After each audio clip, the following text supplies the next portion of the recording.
There, haulers and traders, I'm back. Now I know. After 3 months of repeats, y'all probably thought your old buddy Craig Burton had cut off and left y'all on the drift to the big adios. Well, I missed you too. Truth of the matter is that I got a new little Burton crawling around the homestead. I'm proud to introduce little Miss Mia May Burton, y'all.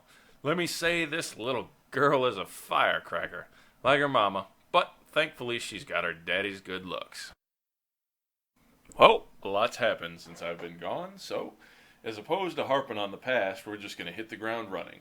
First quarter, we've got another installment of Craig's Crafts, where I explain my pick of the next best craft you should start eyeballing now.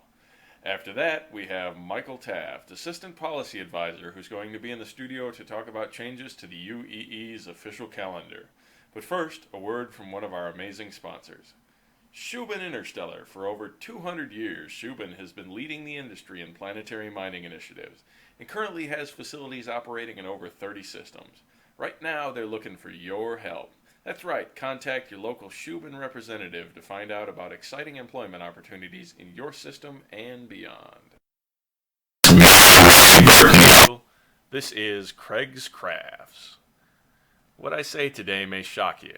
It may rock you to your very core, and, who knows, maybe you'll wonder what alien species has taken over my mind. But this episode's pick for Craig's Crafts is the new Drake Caterpillar Model E. Yes, you are right. Historically, I've been kind of critical, that's a kind way to put it, of Drake's line of ships. Or, if we're being honest, I think I might have called them cheap and dirty ships built for thugs. But, if you'll pick your jaw up off the floor, I'll tell you why. The new Caterpillar is a hauler, straight up, no frills. The sheer number of options you can apply to it is truly staggering.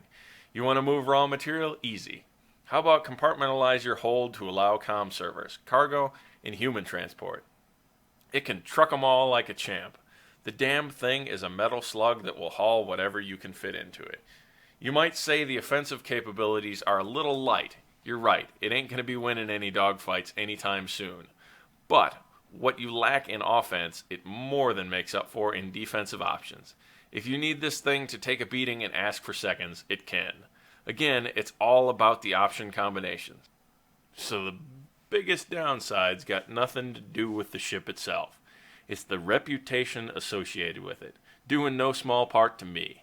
Every local cop, advo, merc, and citizen, Drake's ships are treated like suspects wherever they go. Sure, the company tries to diffuse their ship's association with the criminal element, but come on, we all know better. So the biggest problem with the Caterpillar is the negative attention you'll receive. Cops will probably scan you more often than you're used to. Bounty hunters will probably mark you in their logs just in case a contract ever comes down on you. But I'm telling you, it's worth it, because this thing will get you there, and that's all us old dog haulers can ever ask for. Moving on, we've got a special guest for y'all today. Michael Taft is the Assistant Policy Advisor for Senator Mira Ngo of Terra, one of the most outspoken advocates of establishing Terra as the new capital of the UEE. Thanks for being here, Mike. Thanks for having me. So your boss is at it again, after her reestablishment bill crashed and burned. Now, I don't believe that's the most appropriate way to put it. After it crashed, burned, and rotted into the ground. Now, she set her sights on challenging the UEE's calendar and time system known as Standard Earth Time, which all planets under the UEE jurisdiction currently abide by. Yes, that's correct. Well, go on. To be blunt, it's a ridiculous system. I mean, why does Earth have to be the baseline form of measurement for every planet? If you flip through the system almanac, you'll find that every planet's daily rotation is measured in standard Earth hours.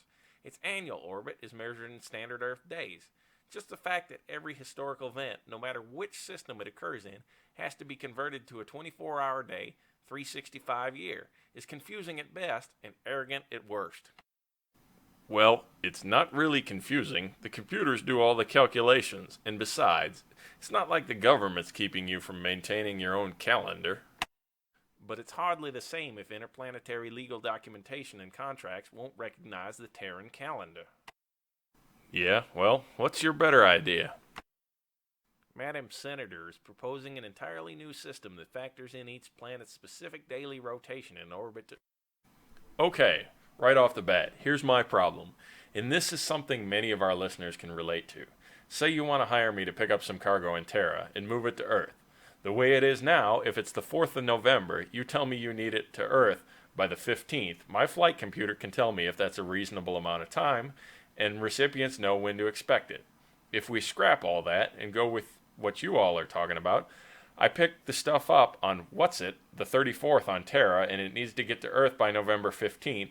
I got to figure out what the local time is, then cross-reference that with whatever the equivalent date is on Earth, then figure out how long travel is going to take. Next thing you know, I totally lost track of what day is what, and what month is whose. It's simpler this way.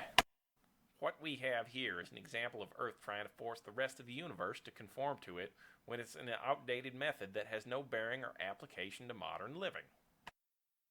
I don't know. You ask me, I like having one date to remember. I don't need to learn the equivalent of my birthday on every single different world. Again, just because something is difficult... Easy there, Mike. We're going to take a quick break and then come back and try to muck ourselves through this issue. If you're in system hearing this live, why don't you drop us a comment and chime in? So hold on there, fly guys and gals. This is Clean Shot Shipping, coming back.